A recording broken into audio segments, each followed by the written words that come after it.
Hello दोस्तों, स्वागत है आपका हमारे इस YouTube चैनल पे।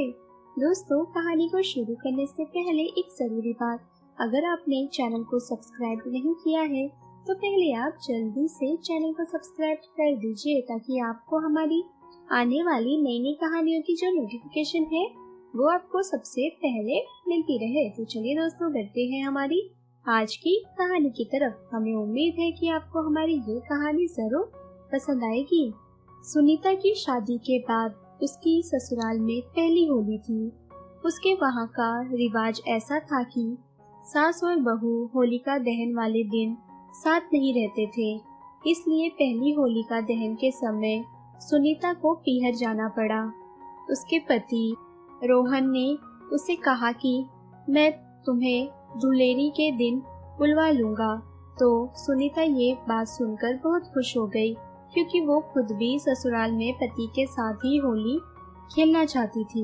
होलिका दहन के अगले दिन यानी कि धुलेरी पर रोहन घर परिवार के लोगों को संभालने में और अपने दोस्तों के साथ होली खेलने में बहुत ही ज्यादा व्यस्त था, इसलिए उसने अपने भतीजे प्रवीण को सुनीता के पीहर उसे लाने के लिए भेज दिया।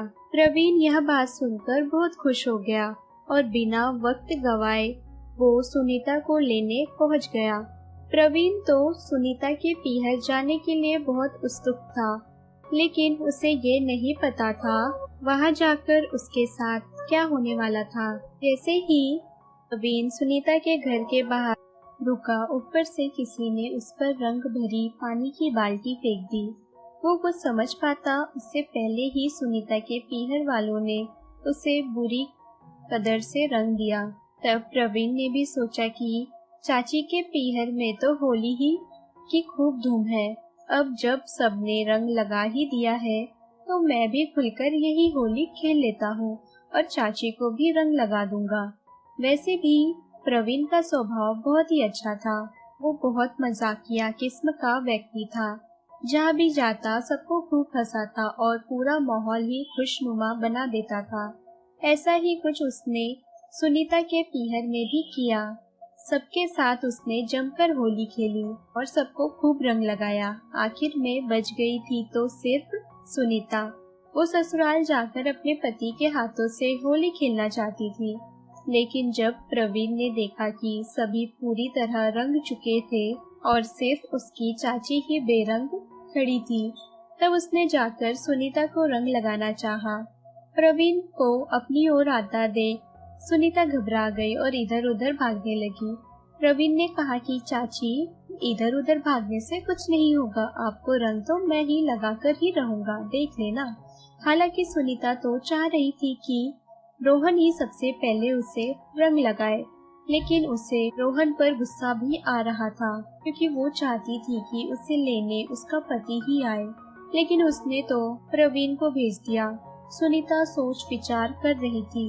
इतने में प्रवीण ने पक्का रंग लेकर उसे जमकर रंग दिया। प्रवीण का अपनी चाची को रंग लगाने में इतना सलीका और अदब था कि सुनीता को भी कुछ अजीब नहीं लगा। वैसे भी उन दोनों में बहुत अच्छी पड़ती थी। हम उम्र ही थे दोनों, इसलिए दोनों एक दूसरे से अक्सर हंसी मजाक करते ही रहते थे। दोनों चाची भतीजे ने एक दूसरे को खूब रंग लगाया। सभी परिवार जनों के साथ खुलकर होली खेली और खूब नाचे, खूब मस्ती हुई। सुनीता कहने लगी कि प्रवीण, आपने मेरे घर में तो खूब रंग जमा दिया है, अब चलिए ससुराल, रोहन हमारा इंतजार कर रहे होंगे। इधर रोहन सोच रहा था कि सुनीता को मैं ही सबसे पहले रंग लगाऊंगा, लेकिन उसे क्या पता था कि दोनों चाची भतीजा पूरी तरह रंगे हुए आएंगे और पहले ही एक दूसरे के साथ होली मना चुके होंगे।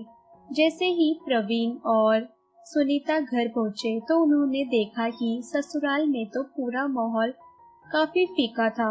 सुनीता को देखते ही रोहन भी चौंक गया, क्योंकि कहा तो वो ये सोच रहा था कि वो सुनीता को सबसे पहले रंग लगाएगा, और कहा अब सुनीता ने आते ही उसे पूरी कदर से पक्के रंग में भर दिया।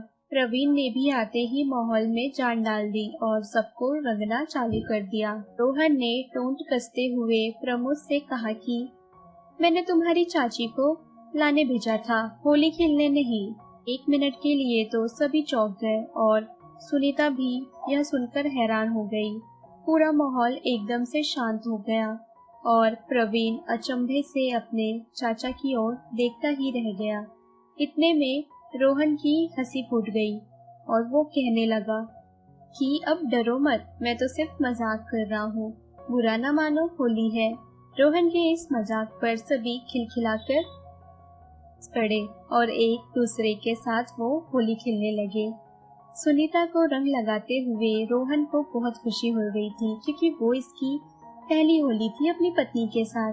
और वो सुनीता से कहने लगा कि मुझे माफ कर दो, मैं तुम्हें लेने नहीं आ सका, लेकिन अच्छा ही हुआ, अगर मैं आता तो वो रंग नहीं जमा पाता जो प्रवीण ने आकर जमा दिया। उन्होंने बहुत होली खेली। सोनम बात ही कुछ और थी। सुनीता ने भी इस बात पर सहमति जताई और दोनों पति पत्नी ने अपनी पहली होली बहुत ही प्यार से एक दूसरे के साथ मनाई। इतने में प्रवीण कहने लगा कि चाचा चाची एक दूसरे को रंग ही लगाते रहोगे या हमारे साथ भी यहाँ पर आके नाचोगे भी? तो दोनों आपस में खोए हुए हो, अब यहाँ पे आ जाओ। सुनीता मन ही मन सोचने लगी कि कहा तो यहाँ माहौल इतना फीका था और अब प्रवीण ने आते ही रंग जमा दिया। अब बहुत खुश थे। सचमुच कुछ लोग होते ही इतने खुश मिजाजी हैं जो जहाँ जाते हैं वहाँ खुशियाँ बिखेरते हैं। सुनीता भी प्रवीण के स्वभाव से वाकिफ तो थी, पर आज पहली बार उसने प्रवीण के साथ इतना वक्त बिताया था। उसे बहुत अच्छा लगा। वो इस बात से बहुत खुश थी कि उसके भतीजे ने उसके साथ खुलकर होली मनाई, खूब रंग लगाया, लेकिन उसने छूने में किसी भी तरह की कोई नजर या गंदगी नहीं थी, बल्कि था तो सिर्फ अपनी चाची के लिए सम्मान। रिश्ते की मर्यादा को प्रवीण ने नहीं लांघा और पवित्रता बरकरार रखी। आज सुनीता के मन में प्रवीण के लिए इज्जत और भी ज्यादा बढ़ गई थी, क्योंकि वो बहुत अच्छे से जानती थी कि कहाँ तो लोग होली खेलने के बहाने औरतों को गलत तरीके से छूते हैं, अश्लील हरकतें करते हैं, यहाँ तक कि रिश्तों की मर्यादा भी वो लोग भूल जाते हैं।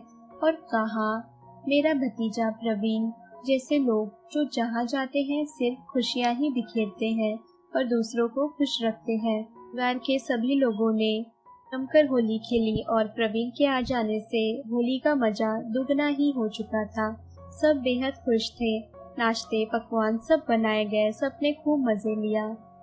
तो दोस्तों, ये थी हमारी आज की कहानी।